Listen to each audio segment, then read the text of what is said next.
പുരം poly എങ്ങനെയാണ് ഉണ്ടാക്കുന്നത് നമുക്ക് നോക്കിയാലോ. നല്ല സോഫ്റ്റ് ആയിട്ടുള്ള എന്നാൽ നല്ല ടേസ്റ്റിയാണ്, ഒത്തിരി മധുരമൊന്നും ഇല്ലാത്ത ഈ പുരം പോളി എങ്ങനെയാണ് ഉണ്ടാക്കുന്നതെന്ന് നോക്കിയാലോ. അധികം സമയമൊന്നും ആവശ്യമില്ല കേട്ടോ ഇത് ഉണ്ടാക്കുന്നതിന് വേണ്ടിയിട്ട്. ഇതിന് വേണ്ടിയിട്ട് ഞാനിവിടെ എടുത്തിരിക്കുന്നത് ഈ ഇച്ചിരി കട്ടിയുള്ള ഈ ഒരു തരം പരിപ്പാണ് എടുത്തിരിക്കുന്നത്.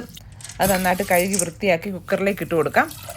അത് വേകുന്നതിന് ആവശ്യത്തിനുള്ള വെള്ളവും കുറച്ച് ഉപ്പും കുറച്ച് മഞ്ഞൾപ്പൊടി കളർ കിട്ടുന്നതിന് വേണ്ടിയിട്ടാണ് ഇതെല്ലാം കൂടെ ചേർത്ത് കുക്കറിലേക്ക് ഇട്ട് ഒരു 3 വിസിൽ, അതിൽ കൂടുതൽ ഒട്ടും വരല് കേട്ടോ. അതിന് ശേഷം നമുക്കത് ഊറ്റിയെടുക്കാം. വെള്ളം പോയ ശേഷം ഇതുപോലെ നല്ല പൊടിഞ്ഞ് വരണം കേട്ടോ. ഈ ഒരു ഭാഗമാണ്. ഒരു പാത്രത്തിലേക്ക് മാറ്റിയിട്ട് നന്നായിട്ടൊന്ന് സ്മാഷ് ചെയ്തെടുക്കണം. ചൂടോടുകൂടി തന്നെയാണ് ഞാനിത് സ്മാഷ് ചെയ്തെടുക്കുന്നത്. നമുക്കിത് മിക്സിയിലായാലും ചെയ്തെടുക്കാം കേട്ടോ. പിന്നെ വെള്ളം കൂടിയെന്നോർത്ത് പേടിക്കുകയൊന്നും വേണ്ട. ഒരു പാനിലിട്ടിട്ടൊന്ന് നന്നായിട്ടൊന്ന് വഴറ്റിയെടുത്താലും മതിയാവും. ഇനി ഇതിലേക്ക് കുറച്ച് ചുക്ക് പൊടി, കുറച്ച് ഏലക്കാട് പൊടി, പിന്നെ കുറച്ച് ജാതിക്കാട് പൊടി ഞാൻ ചേർത്ത് കൊടുത്തിട്ടുണ്ട്. ഇതെല്ലാം കൂടെ കൂടി നന്നായിട്ടൊന്ന് മിക്സ് ചെയ്ത് നമുക്ക് എടുക്കണം. ചൂട് ഒത്തിരി ഇല്ലെങ്കിൽ നമുക്ക് കൈകൊണ്ട് ഇതെല്ലാം കൂടെ ഒന്ന് മിക്സ് ചെയ്തെടുക്കാവുന്നതാണ്. കൈകൊണ്ടാകുമ്പോൾ എല്ലായിടത്തും നന്നായിട്ടൊന്ന് ഒരുപോലെ മിക്സായി കിട്ടും. ഇത് സൈഡിലേക്ക് മാറ്റി വെക്കാം. ഇനി നമുക്ക് ആവശ്യമായിട്ടുള്ളത് കുറച്ച് ശർക്കരയാണ്. ശർക്കര പൊടിയാണ് ഞാൻ ഇവിടെ എടുത്തിരിക്കുന്നത്. അതാകുമ്പോൾ എളുപ്പമാണല്ലോ നമുക്ക്. പക്ഷേ നല്ലതാണ് കേട്ടോ. ഇതിനകത്ത് കല്ലും മണ്ണും അങ്ങനെയൊന്നുമില്ല, നല്ലതാണ്. 1 കപ്പ് ദാൽ ആണ് ഞാൻ എടുത്തിരിക്കുന്നത്. അതിലേക്ക് 1 കപ്പ് ശർക്കര പൊടിയും കൂടെ ചേർത്ത് കൊടുത്തിട്ടുണ്ട്. മധുരത്തിനനുസരിച്ച് നമുക്ക് കൂട്ട് കുറയ്ക്കുകയും ചെയ്യാം കേട്ടോ. ഇനി നമുക്ക് വേണ്ടത് കുറച്ച് മൈദയാണ്. മൈദയിലേക്ക് ആവശ്യത്തിന് ഉപ്പും കളർ കിട്ടുന്നതിന് വേണ്ടി കുറച്ച് മഞ്ഞൾപ്പൊടിയും ഇച്ചിരി എണ്ണയും കൂടെ ചേർത്ത് കൊടുത്ത് നമ്മൾ ചപ്പാത്തിയൊക്കെ ഉണ്ടാക്കുന്നവർ നന്നായിട്ടൊന്ന് കുഴച്ചെടുക്കണം. ഒത്തിരി സമയം കുഴയ്ക്കൊന്നും വേണ്ട കേട്ടോ. പെട്ടെന്ന് തന്നെ മൈദയല്ലേ, പെട്ടെന്ന് നല്ല സോഫ്റ്റായിട്ട് കിട്ടും.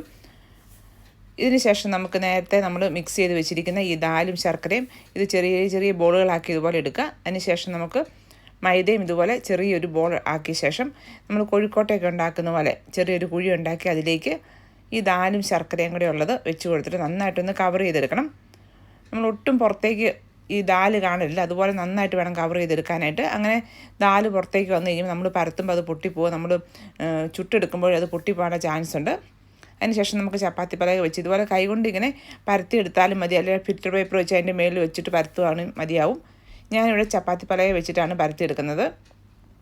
പിന്നെ ദാല് നമ്മൾ സ്മാഷ് ചെയ്യുമ്പോൾ നന്നായിട്ട് ഉടഞ്ഞു പോയില്ലെങ്കിൽ, നന്നായിട്ട് ഉടഞ്ഞു കിട്ടിയില്ലെങ്കിൽ നമ്മൾ ചപ്പാത്തി പരത്തുമ്പോൾ ഇതുപോലെ പരത്തിയെടുക്കുമ്പോഴേക്കും അത് പൊട്ടിപ്പോകാനുള്ള ചാൻസ് ഉണ്ട്. നമ്മൾ എന്തായാലും നല്ല തിന്നായിട്ട് വേണം പരത്തിയെടുക്കാനായിട്ട്. അതിന് ശേഷം ചൂടായ പാനിലേക്ക് ഇട്ട് തിരിച്ചും മറിച്ചും ഇട്ടൊന്ന് വേവിച്ചെടുക്കണം.